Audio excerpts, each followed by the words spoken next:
what I'm finding here in the United States is it's very like diverse. The market in different areas is completely different in certain areas. And what we're witnessing here in like southern from Washington, D.C., we're literally turning into New York. It's Yeah.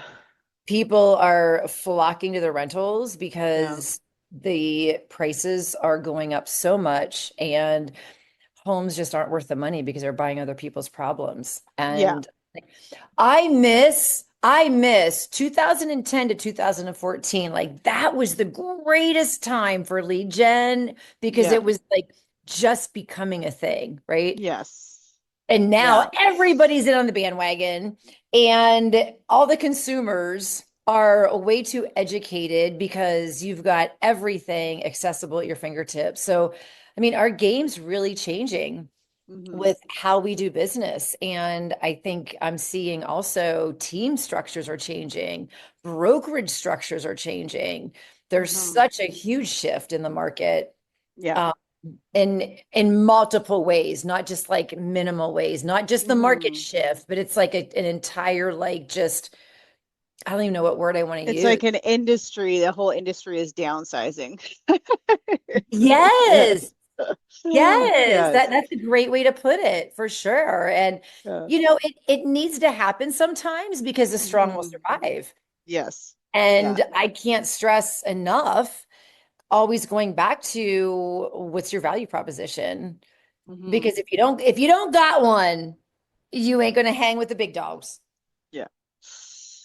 You got to be working. That's for sure. And you know what? You see, you really can identify those who continue to pursue and they push and this is what they do for a living and there's no questions about it. It's like I have to do different things in order to continue with my business. And then you find that some of the individuals, it's like, I don't know, the market is just like no one's doing anything. No one's like it's going downhill. And then it's almost like they toss a flag in because it becomes more unfamiliar effort Yes. to be able to keep your business thriving, right? To And it can be evolve, over, right? yeah, and Got to evolve.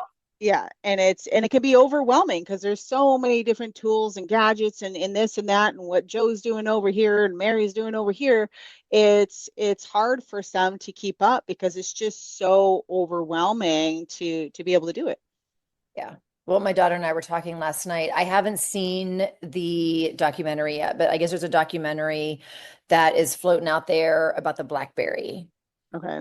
And I remember I had the Pearl. She's like, Mom, I remember when you had the Pearl. I'm like, heck yeah, my life changed because I really felt like I was tied to my computer. Yeah. I didn't want to miss an email. I Yeah. didn't want to miss anything coming through because that's right when lead gen was like at its very infancy stages. And I'm like, Hmm. if I leave my computer and I'm not there to capture those leads, I can't even imagine not having had my phone to do what we do today, right? Like there Yeah. was a time with lead gen that you didn't have it on your mobile and you had to Yeah. be at your computer. Yeah. So it was that like, I don't want to go show property because what if I miss a lead coming in? Right. Hmm. So I remember when the Hmm. BlackBerry came out, I was like, oh my God, I can take my computer with me. But the documentary is about how BlackBerry was around for a very minimal amount of time because iPhone came out and it Yeah. show right, we have to be innovators and we have to be thinking of the what's next Hmm. and really try to capture that energy of what is next because it's moving so fast. And to your point, you can't keep up. I know. I look I at mean, it's things and I'm crazy like, what we've witnessed. I generated, I want to say my first internet lead in like 2008. mhm. I want to say is when it really, um, no, wait, let me think. No, wait, hang on. My son was born no, it was like 2007, 2008. Mhm. And then Tiger Lead came out. They were one of the first ones to do the lead capture like you all do. And that Mhm. was like 2008, 2009. Mhm. And man, it was so easy. It was so easy. Yeah. And People here are we more are. willing to talk now. They're like, it's and it's, obviously the sites now are a lot more robust and user friendly, and we're not on dial-up. It's like, less of frustration. But there's so many more, right? There's Like yeah. back then in 2008, 2009, to drop 2 grand to $2,500 American dollars a month to capture leads, it was unheard of. Like agents were like, whoa, I can't do that Yeah. because it was so like unknown. Yeah. But I'm Yeah. like, heck yeah, because I was Craigslist and I was doing it manually. And I'm like, somebody going to do it for me? That's like, I would rather pay for that than pay an employee, right? Yeah. Yeah. Absolutely. But then And watching the times change with going from back in that day, you were literally mhm. calling people with a phone cord Yeah. attached to their Right. phone. But I think too, it's like, and not even just with, in discussion of real estate or online leads, the whole how we survive as civilization now is we can't miss anything. We are tied to our phones to a point where it's unhealthy. It's now unhealthy. We're afraid we're going to miss a message from somebody, or somebody posts something and we didn't see it in time, or whatever it is, versus back in the day when no one had a cell phone. So it was leaving a message. Life was calmer, right? You left your office, or you left your home. If someone needed to get a hold of you, they'd leave a message, you'd call them back, and life carried And on. even consider, right? Like back when they first started coming out, you could ground your kids and take the cell phone away from them. Mhm. But now you ground yourself if you take your kid's cell phone away because you're like, what about their safety? What about their Yeah. safety? Yeah, back in the days. Yeah, I'm one of those people now. I sound like my grandmother. Yeah, I Oh, yeah. remember Back when. in the days, it'd be nice to, like, you'd have to get I don't know, a group of individuals to kind of join that bandwagon where it just goes back to the way things used to be, right? It's Well, just and simple so and many people, and this is such a great segue into like a great topic, right? hmm, So many people are craving that community and they're craving that personal connection again. hmm, And being able to strip away everything that we've created and step back and just observe how horrible customer service is today. hmm, And I was just having this conversation at the gym this morning, and they were talking about the customer service team at the front desk. And I'm like, give them some grace. They're making minimum wage and they have a hmm. lot of responsibility. They're like, yeah, but they're here. That's their job. And I'm like, oh yeah, I remember I was minimum wage. My minimum wage when I started working was $3.35 an hour. Yeah. Now that was that was 40 years ago. Yeah.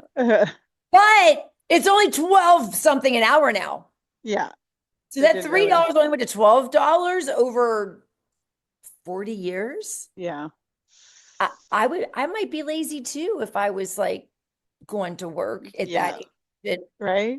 You're I'm not showing gonna up. my That's I'm it. not gonna give my 110%. Why Hmm. should I? I don't want to be responsible, right? But I really feel that so many people, it doesn't take much to be seen and be heard because customer service is so bad. Hmm. And everyone today is looking at the leads as competition, looking at the leads as they're not answering their phone, looking at their leads as these leads suck, looking at their leads as everyone's looking, but nobody's buying. And we forget that we're really in that database building industry. We just happen to sell real estate. Hmm. Our job is to meet more people, meet more people, meet more people, and meet even more people. Hmm. Because the broader your network, the bigger your business can be. And what is it that you're bringing, right? Because I believe in the boomerang effect. Whatever you put out in the universe, it's going to come back to you twofold. So if you're putting out, I need, you're not going to get. But if you come from a place of service and you come from a place of educating and come from a place of caring, that is what's missing in the world today. And people very quickly identify with that.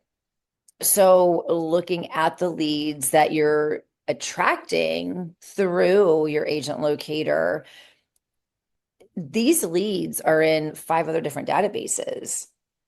But what's going to make your email stand out? What's going to make your voice messages stand out? What's going to make your touches stand out other than somebody else's?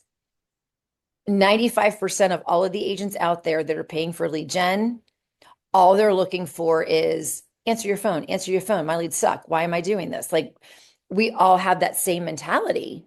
But if we switch Mhm. that mentality to look at it as, holy crap, I got all these names.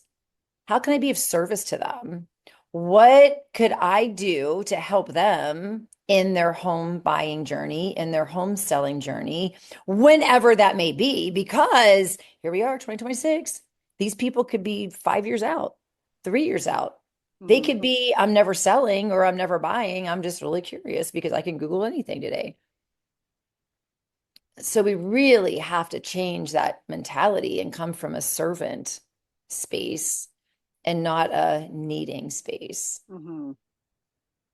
It's Um, do we have anything that's posted? I would love to ask like what the big challenges and struggles are that you all are facing today that we can cover. And if you can go um, live, we can bring you on and have some chats.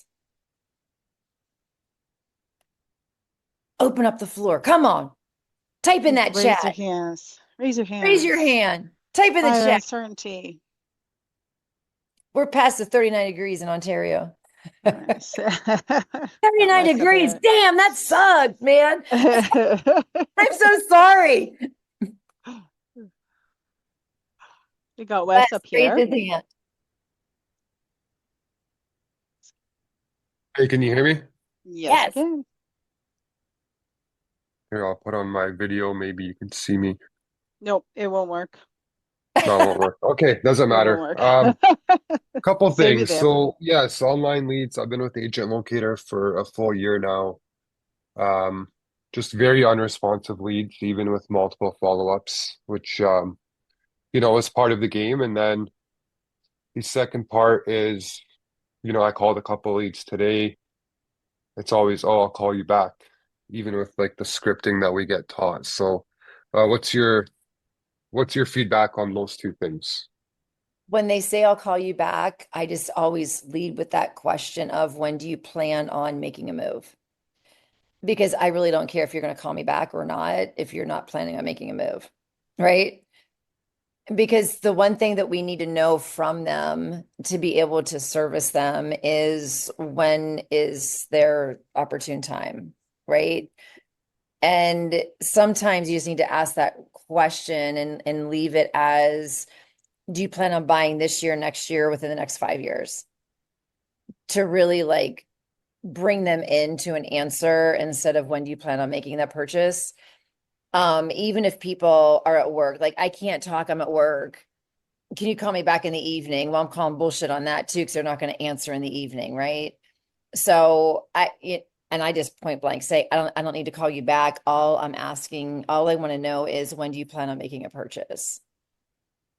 And Interesting, because I literally, okay, that's an interesting take because somebody told me that today. They sounded a little busy. I heard like a lot of background noise, and that was my follow-up was, oh, okay, when do you plan on calling me back? And I kind of just stopped there, and she's like, oh, I can call you back in an hour. And like you said, that never happens. it won't Mhm. happen. Yeah. That is just and like I always say in my trainings, right? Like when you go into a store and they're like, is there anything I can help you with? You're like, no, leave me alone. Mhm. That's just their way of saying like F you, leave me alone, right? But very politely. Mhm. And so we have to remember, right? The most important thing for us to know is what's our time frame and what's the reason. That's it. Like I don't care how many bedrooms, I don't care how many bathrooms, I don't care what air, I don't care about any of that. I want to know the when and the why. Once we know So those if Mhm. if you're, things, we sorry to drive the cut you ball. off, but if you're on the phone and you're like, okay, I'll call you back, and you like most of the time they're not really interested. Do I say, Right. oh, okay, it's okay, you don't have to call me back, but when are you planning on making a move? I Is just it have one this quick year, next question. year? So this is what's so funny, right? People say, I'm at work right now, I can't talk. And I said, that's good, that's fine. Just can I just ask you a fast question? Never, ever, ever has anybody said no. They'll be So like, yeah, you lead with that. Like, can I ask you a quick question? yeah, ask for the permission, right? You don't have to call me back. Can I just ask you a quick question? Yes. When do you plan on making a move? And leave for a pause. And if they don't answer right away, just leave with this year because we still have like a lot of year left. Now, if it's November, don't say this year because that's like cheesy, right? But when you have a lot of year left, do you plan on making a move this year, within the next 2 years, or the next 5 years? And all they need to do is respond, and now you know, right? So now you know, are they worth your time to follow up with? Or do you just want them to get lost in your database? Because I always looked at, and that's why I love the tagging process, right? Because once we know the when, then can I just ask you one more question? What has to happen for you to make a move? Oh, my kid's got to graduate. My husband needs to relocate. My husband needs to retire. Like, so then you know where to put them in the database. And then you can watch and follow. So now you got a time frame, now you got a why. So all you need to focus on is I just need to know the when and the why. Nothing else matters. I don't care about the callbacks. It ain't ever going to happen. So true. And then, okay, so to my first question, because I know statistics say, oh, you have to touch base, like 5 to 7 times to get a response. Is that kind of how you feel, or where do you draw the line? 8 to 14. Well, depending on how many leads you have coming in and depending how busy you are in your business, right? I look at like these pillars that we have to always be doing in our business. Like the main goal is to be closing a deal and getting that paycheck. If we're not closing a deal and getting a paycheck, we need to be talking to a seller or a buyer with a seller, doing a seller presentation or out with a buyer, showing homes. If we're not doing either one of those, we need to be talking to somebody to gain that business. If we're not talking to somebody, we need to be prospecting. So it's kind of that lateral success, right? Like when we prospect, it's going to lead to the conversation. The conversation is going to lead to the appointment. The appointment is going to lead to the closing. I wish it always happened like that perfectly, but it doesn't. So the prospecting, right? That's where it's like it's not so fun, but we have to fall in love with the things that we don't like to do to get to the closing. So when we start looking at those beginning conversations and having those conversations, yes, people are very slow to respond and they're not responding. So depending on the amount of time that you have to work your database, when leads are coming in, I like to be very aggressive the first 2 weeks of their registration.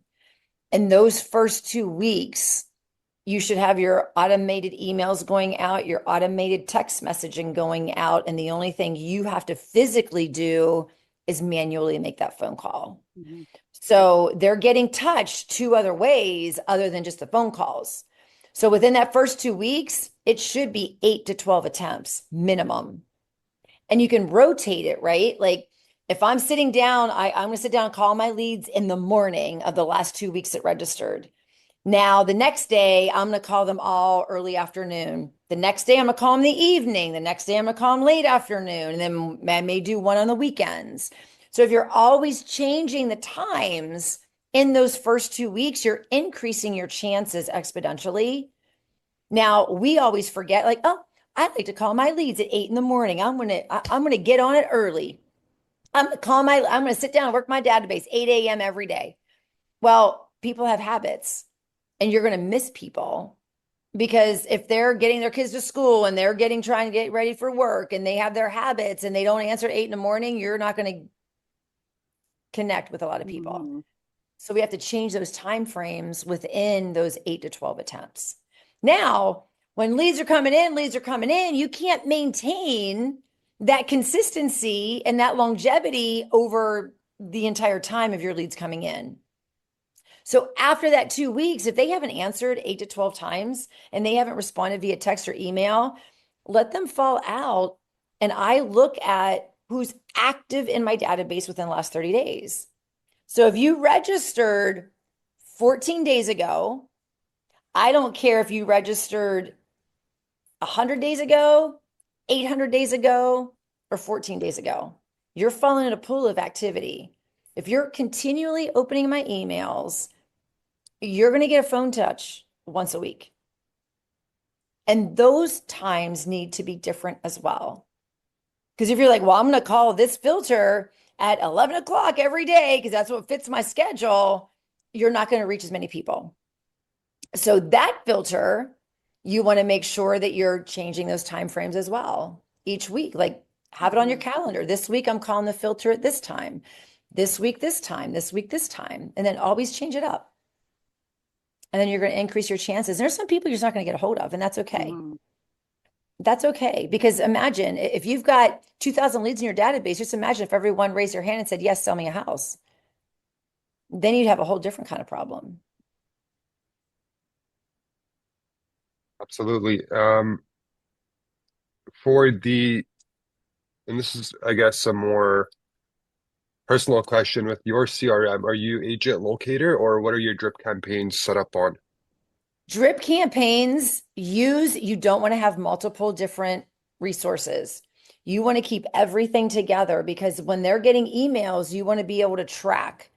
And if you're dripping them and you're trying to track emails in your multi-list, and then you're trying to track emails in your agent locator, things aren't going to jive. So whatever database you have, it doesn't matter. Everything needs to be in there. That's why I love Agent Locator because you can track everything, even record your phone calls. So when you have all of your data housed in one place, it's easy to be organized. And we have to remember as real estate agents gathering data, that is your inventory because we're not a retail business. We don't have a storefront with shit on our shelves. Our inventory is our data. It's our names, the phone numbers, and the emails that are the investment that we're making to get to have a business that is valuable. Because once you have, and that's why it's so important to confirm good numbers and good phone numbers and bad phone numbers, and then the tagging system to be able to organize all the leads in your database once you have a conversation. So anybody that ever buys a business, they're buying the data. So if you treat your database like that is your value of your business, it changes the game when you're talking to leads because then you really need to know like what has to happen so I can tag you properly so that I have an organized database of every conversation I've ever had because leads can get lost in the database. We set reminders for everything and then we're overtasked and then we don't ever follow up with the people. And if we don't have notes properly, if we don't have them tagged properly, we don't even know why we're following up with them. That was a really roundabout way to answer your question.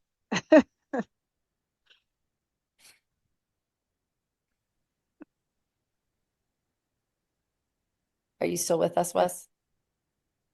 Yeah, I'm still here. No, Yeah, that was good. That was good. I mean, you're definitely right because I do have a couple different CRMs as Agent Locator was added on afterwards, but you're definitely right. I would have everything funneling in.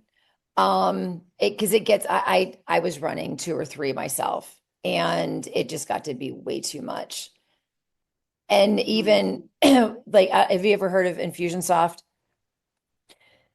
And Infusionsoft back in the day, that was like all the rage, right? Like take all your leads from all these different resources and run them through Infusionsoft and it ended up being called Confusionsoft because you built your own campaigns. I mean, it was great. It was robust, but it was a lot of work.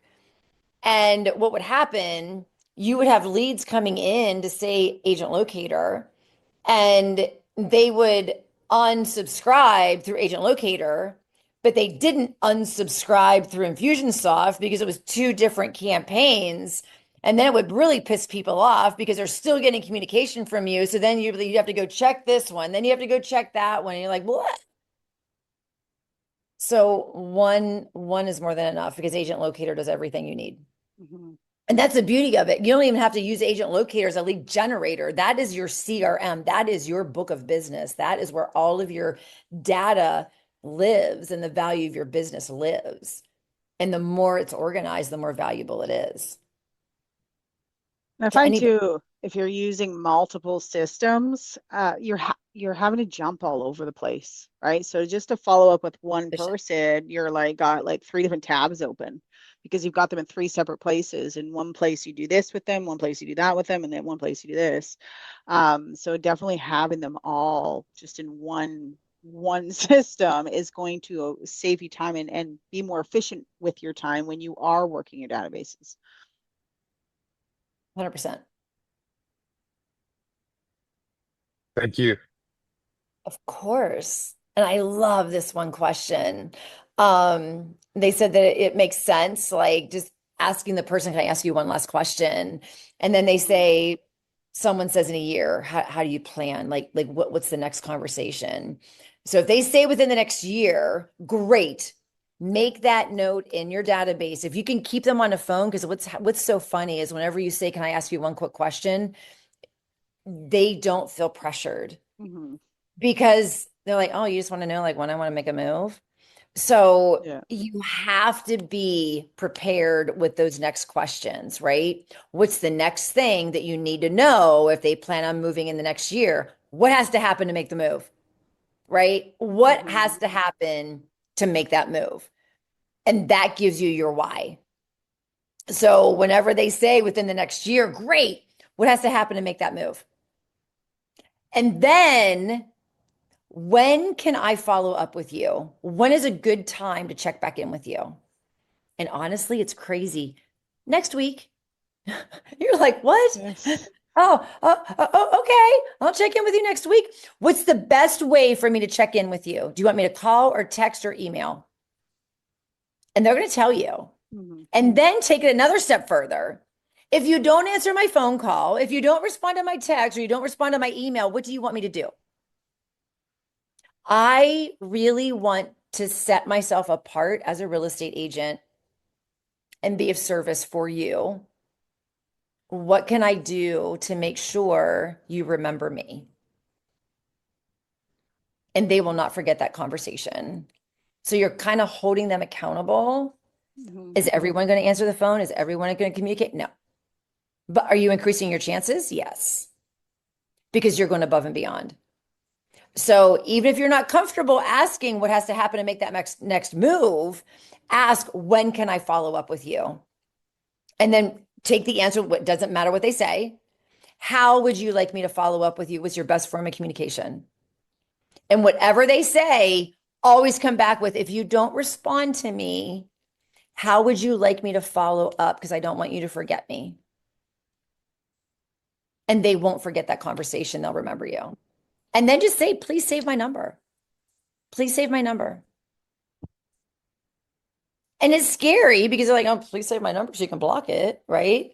But we didn't have that lead in the first place.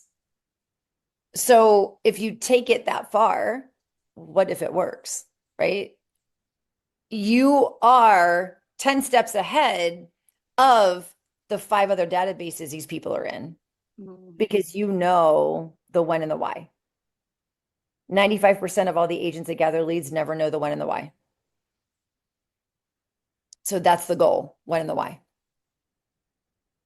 And then somebody else I saw they had a question. What was the question? Mhm. Matthew has a question. He wants the problem of all 2,000 of his leads saying yes. I'll have that problem, please. I don't know that you do. That's like saying I want to be a superstar, and then you Yeah. got paparazzis following you all over the place, and you have like no life. Do you really? Yeah. Yeah. It's yeah, I wanted to be famous, but you don't like your picture taken. Yeah. Oh, hey, Uh, hey, can you guys hear me? yes, we Yes. can. Hey. Okay. Sorry, it's not so much to do with the live dials, although this is great advice, but I was just wondering if I could talk to you about so I had a situation last night. Um, so it was a lead through Agent Locator, and she originally came in and I was browsing properties, asked a question through that feature, but then she unsubscribed. So I resubscribed her. And she kept looking at properties, and kept asking more questions, and then I suggested that we, go see the property to further answer the question. So she agreed. And I also tagged on a couple other appointments. And just for your point, you say provide good customer service. So I was really trying to do that. I prepared, a folder with like resources, buyer guide, seller guide, because it said she needed to sell as well. I print off comparable sold like for each property. So I was really trying to go like above and beyond. But as soon as we got there, she thought that I was a listing agent. She was also very hard to get a hold of. I could only communicate via text. Her phone just kept going straight to voicemail. Um, Even I used like my own personal phone number. It had nothing to do with her blocking the CRM number or anything. I don't know. Her phone goes straight to voicemail. She wouldn't reply to text. It would just be through email. So I just didn't know exact. I was trying to get that in-person meeting just to try and see what her situation is. So she thought I was a listing agent, and as soon as I told her I wasn't, she kind of like shut down. And she's like, "Oh, it's not nice that you're not the listing agent, blah blah blah." So all of a sudden, there was a sister that's an agent, and then it kind of just went south from there. So I was just wondering, do you have any advice on how to objection handle that? I'm thinking going forward, I'm gonna have to try and qualify her on the CRM a little bit more, but just because she was so unresponsive, I Yep. just any advice you could advise in that situation? It all comes back to, I feel like I'm the judge on like American Idol right now. Um, it all comes back to how much time do you have in your business?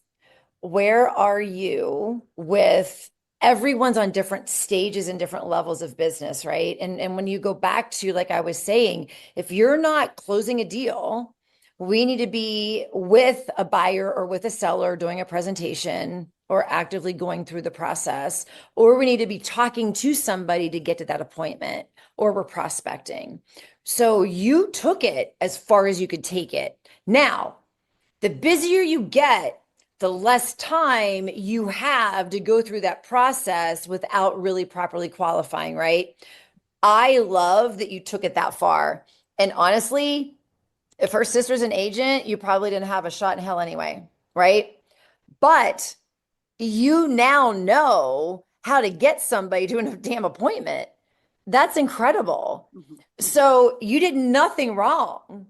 Now, if you're busy as you know what, you'd be like, oh my God, right? Your perspective would change. Like that was such a waste of my time. I don't look at anything as ever a waste of time whenever you're face to face with anybody. But two objections that I'm looking at from this scenario. One, you're not the listing agent. Well, use the whole divorce attorney scenario on them and say, you know what? I'm not the listing agent. And if you were going through a divorce, would you want your spouse's attorney to represent you? Mhm. Right, Who's, right, who's going to say yes to that? right. Right? The listing agent, and this is no fault of anyone's other than they're just not educated. And if I look back to when I started like taking the course to get my real estate license, I'm like, what's a broker? What's an associate broker? How do I even freaking get paid? Like, what is my responsibility as an agent? Like, I didn't know jack. Right. I didn't know going through the we can't expect the layperson to understand the process because they just want to go see a house. They don't care who lets them in the house. They just want to go see the house. I can make up my own mind. I'm a big girl. If I like the house, I don't care who the agent is that shows me the house Mhm. because they don't understand. And it's up to us to educate them. So we need to be equipped to be able to hurry up and spin that and say, yeah, I'm not the listing agent. However, I'm here to protect you because the listing agent's job is to protect the seller. So when you use the divorce attorney analogy, they quickly get it.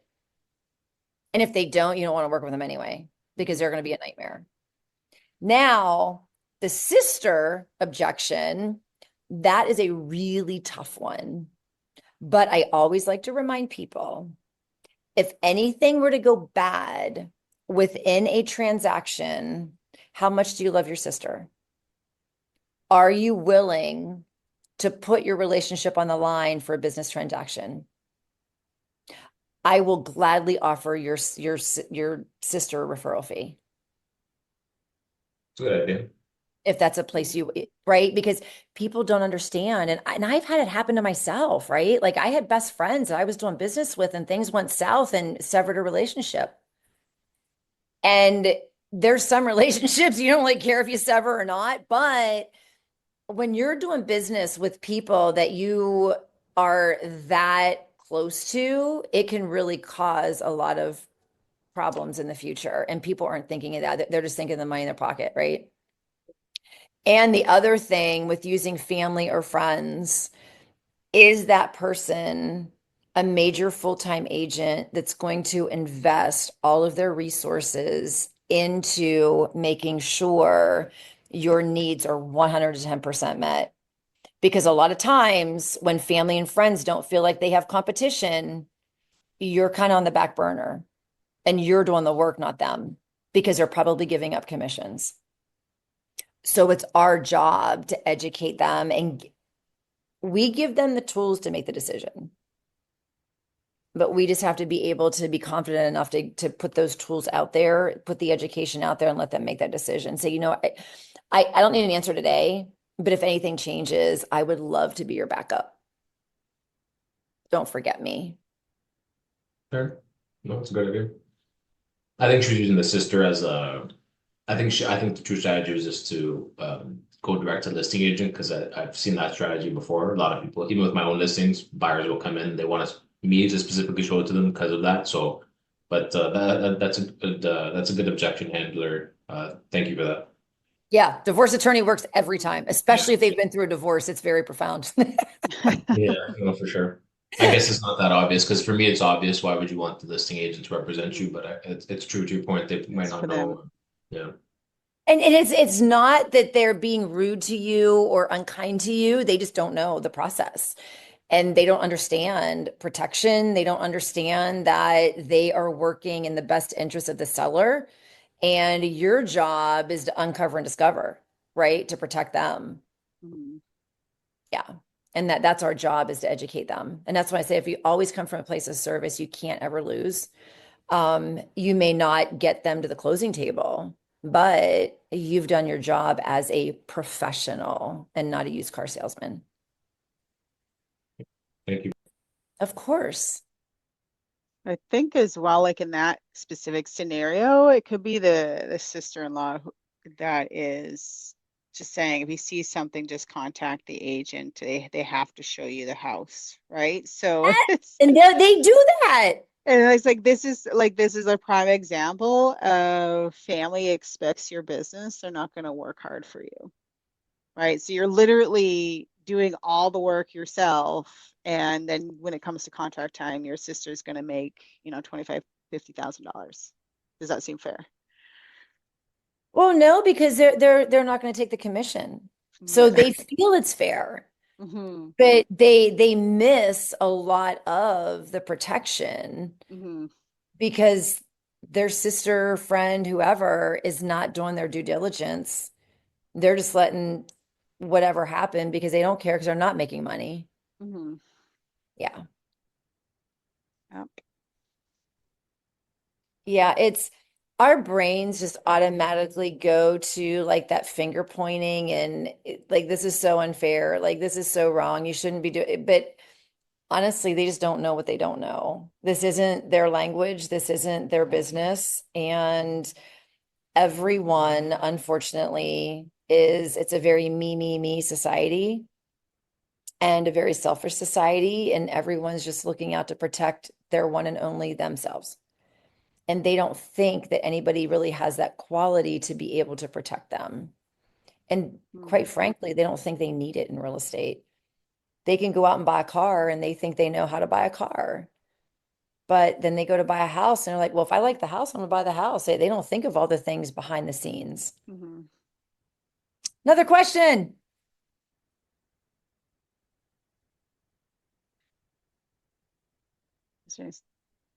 Hey, anyone out there? Sackett did, yeah. Sackett's got it on. All right, Sackett. Hi there, can you hear me? Yes. Yes. Hey, Beverly. How are you? Good. Uh, two parts to it. One about the family thing you mentioned.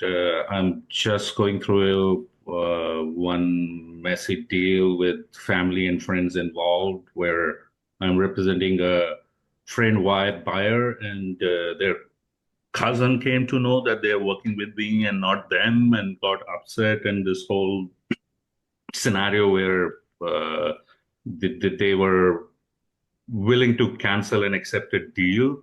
Uh, I don't know how they go about it, but yeah, I had to offer a big chunk of my commission to keep it in my boundary. I have subject removals tomorrow. I don't know what's going to happen, but yeah, I would say, I mean, clarify that at the onset, because you don't know which way it's going to go. And my actual question is, I had a buyer lead 2 years back through AgentLocator, which I successfully closed. They bought through me. And after that, they politely asked me to stop sending them listings because they were still on the CRM, which I did. I still have my touch point of, holiday campaign and stuff, and monthly touch points that I send, not in a formal way so far, but I'm changing that in a short period through AgentLocator, since now they offer newsletter option as well. So I stopped doing that, and then a couple of weeks back, the client out of nowhere reaches out to me and is inquiring. And although in between they have reached out to me for their general house upkeep, they're first-time buyers, recommendations and whatnot. My Enterphone system is not working much back too. So I found out that they were working with somebody else and were putting an offer, but they wanted my opinion on what the subject should be in the offer. So I had to tell them that since they are being represented by somebody else, it's hard for me to, step in, as they've already signed the contract. I verified the details. They actually didn't know what disclosure meant, which I would say is a shortcoming on their realtor. But either way, they had submitted offers, so I couldn't step in. But what would be your suggestion to keep those touch points going with such leads? That's my question, actually. Sorry, it was too lengthy. Learning experiences are so freaking expensive, right? And I always joke that I have a quadruple PhD because I look at that right there, that whole scenario that you just explained. I completely look at that as I just paid for a semester in college, right? Because that's basically what you lost, right? In commissions. And stepping back, how do I say that saying is cheaper to keep her. Once you have a client and you've closed them, and that's, I think, where my biggest downfall was, because then like the whole rush of adrenaline's over and it's like, okay, on to the next few. And I really did forget and didn't invest a lot into my past clients. And our past clients aren't looking for real estate stuff for the most part. They're looking for community and they're looking for a relationship. So it is really important, in my opinion, to have client appreciation events. I don't care if it's 2 clients. I don't care if it's hundreds of clients. And what was crazy to me when I was at the peak of my business, I always had 2 parties a year, but my Christmas party was the biggest. And I could not believe it. It was a couple months ago. I ran into one of my past clients, and she reminded me of how wonderful our client Christmas parties were. And we, as the ones offering something, we don't realize how important that is for our clients. And it's a day at the park. It could be holiday event. It could be a Mother's Day event, a Father's Day event. It could just be inviting them to the movies while you're there and present. Because we always did. So I was Wine Trail Homes, right? So I had the creative way of buying wine and writing it off. We always had the events at wineries. Hey, we're going to be at the winery. Come out and see us. You have a free tasting, right? So whatever your jive is, if you're at the gym, if you're in the golf course, wherever you may be, invite your past clients, include them in things that you're doing in your life and build that relationship, because they're not going to get that from most other agents. And our job is to always be top of mind. And that, in my opinion, Saket, that is a prime example of they didn't do it to you purposefully at all. We are just in a society that we just do whatever is like right in front of us and is easy, right? And it's like, oh, we just jump on the internet and the first person to call us, they didn't even think about, they're like, oh, because then they probably got in too deep. I'm like, oh shit, we forgot about Saket. We probably should have reached out to him, but then it was too late, because we have everything at our fingertips. I mean, heck, my chat GPT did my damn taxes. My chat GPT's getting me through a little civil lawsuit from a restaurant that we owned. I'm like, I'm not paying an attorney to do the extra back work. I'm not paying a CPA to do my taxes. Mhm. So when we learn that, why are we going to reach out to somebody to buy a damn house? Because we can do it ourselves, right? And that's why that value proposition, the relationships are so important. When we invest in people, they invest back in us.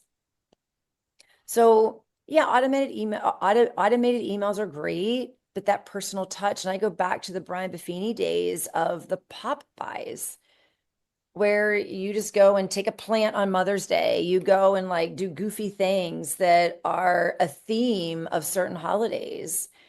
And just, hey, I was in the neighborhood, right? I just wanted to stop by and say, hey.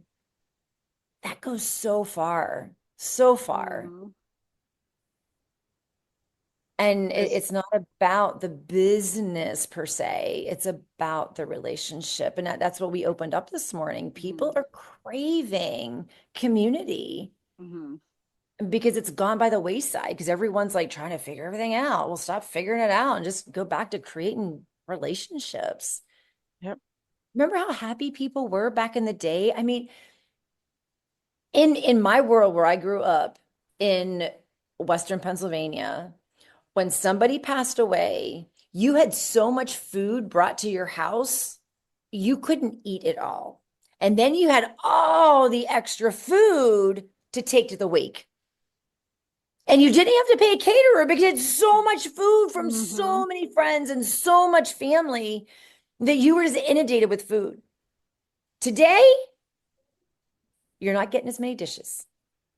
Today, we live in a world that when you drive up to your house, you open up the garage door, you pull in, you go in your house, you don't even see your damn neighbors anymore. And what happened to the days when a neighbor moved in and you take them a fresh plate of baked cookies? Mhm. It is just, yeah, the simple life. Yes. Back to the It simple. Back to simple. Leave your phone at home. people are craving it, y'all. Mhm. And it's free. Yes. It's Free. free. Well, gas prices make it hard sometimes. I'm kidding.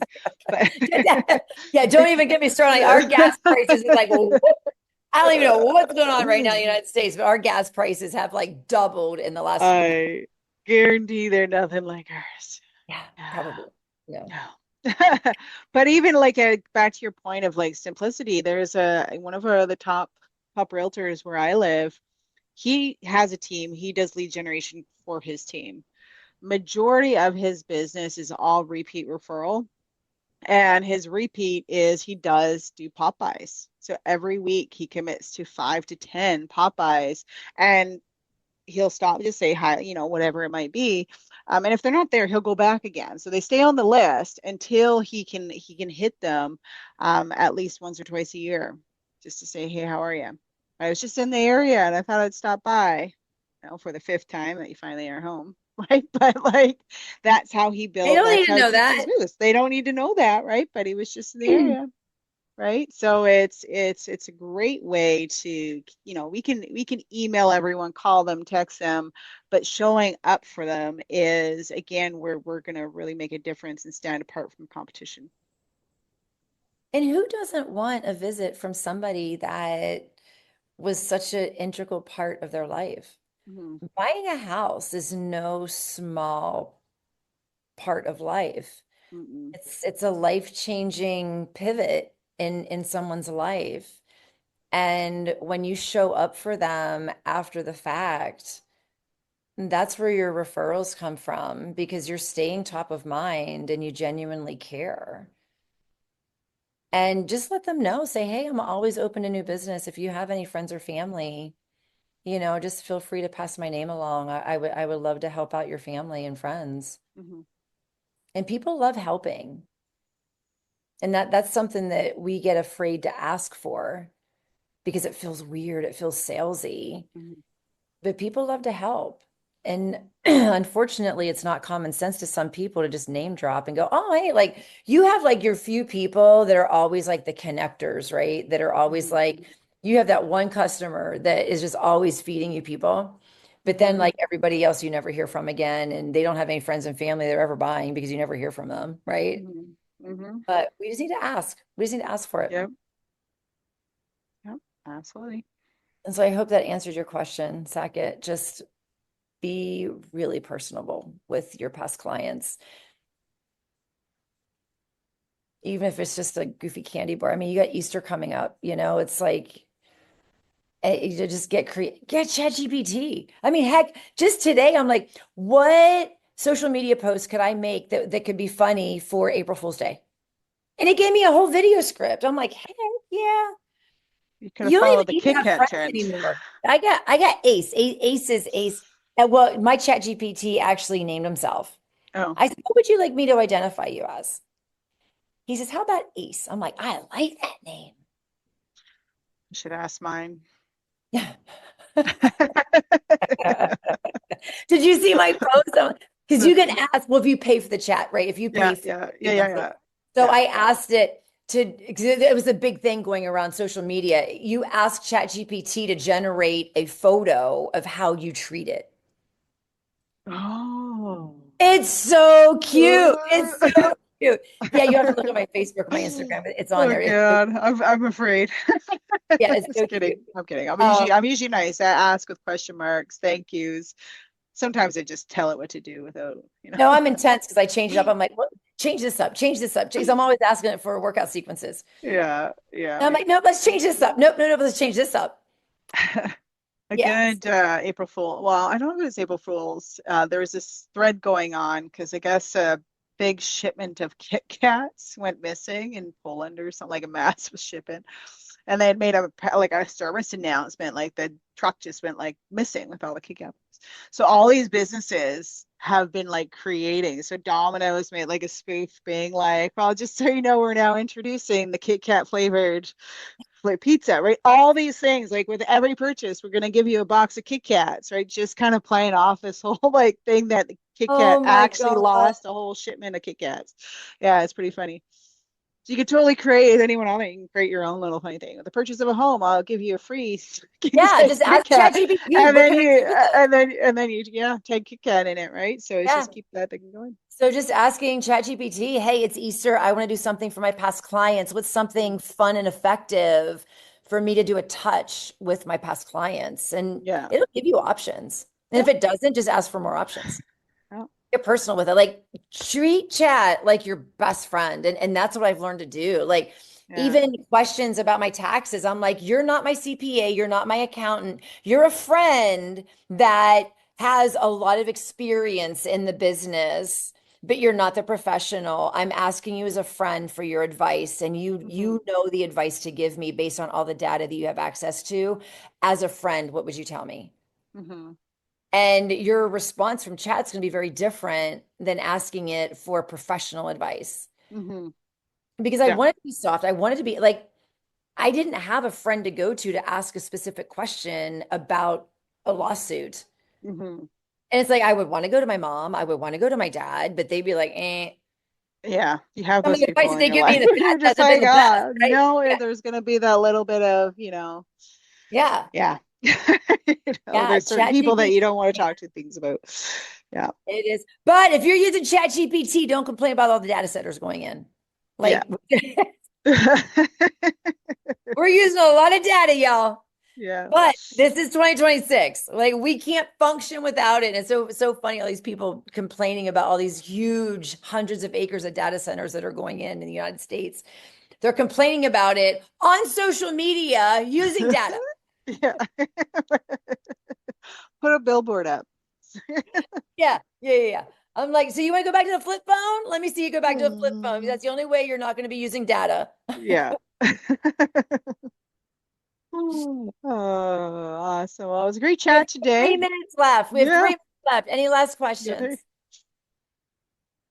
This was a great webinar today. Thank you all so much for contributing and taking your time today. So if I could challenge you for one thing, really think about your value proposition and what's going to set you apart from anybody using just an average old agent in your market. What sets you apart? What makes you different? And if you don't know, start having a very serious relationship with your ChatGPT and get that answer. And just know how you can set yourself apart and have fun with this. Have fun with your business. Because when it becomes a job, it's no longer that much fun. And, I always say, like, remember what attracted you to the business in the first place. Because it's easy to forget whenever we have deals go south. It's easy to forget whenever we show up on appointment and they're like, oh, my sister's an agent. You were the listing agent. You had to let me in, right? Or you have a past client that you find out's using somebody else. It's really easy to forget why we started the business in the first place because we take it so personal. And it's really hard not to take it personal. We get beat up in this business horribly. And we just have to sit back and remember they didn't do it on purpose. It's just they have access to everything at their fingertips, and we just need to be top of mind. And think as well, like if you're in another industry, would it bother you as much? Right? Like, yeah, if it doesn't matter if you're a dentist, would it bother you that your friends went and got their teeth dealt with somewhere else? Probably not, right? So it's different in the sense that we're in sales and there's, this is all that we get is, so many clients a year, but it's, kind of with anything, there's some people out there that say, hey, I wouldn't want to work with my friends or family. Yeah. I want to keep that separate. Yeah. Yep. Awesome, y'all. Thank you so much for the questions and contribution. Yes. Have a beautiful May and happy April Fool. We're April. What'd I say, May? Yeah. You're jumping ahead of us here. Happy April Fool's Day. Yeah. It's actually May. Yeah, it's actually May. That will be all confused. Like, what? No, yeah, exactly. Thank you, Crystal. All Have a right. great Bye, day, guys. y'all. See ya.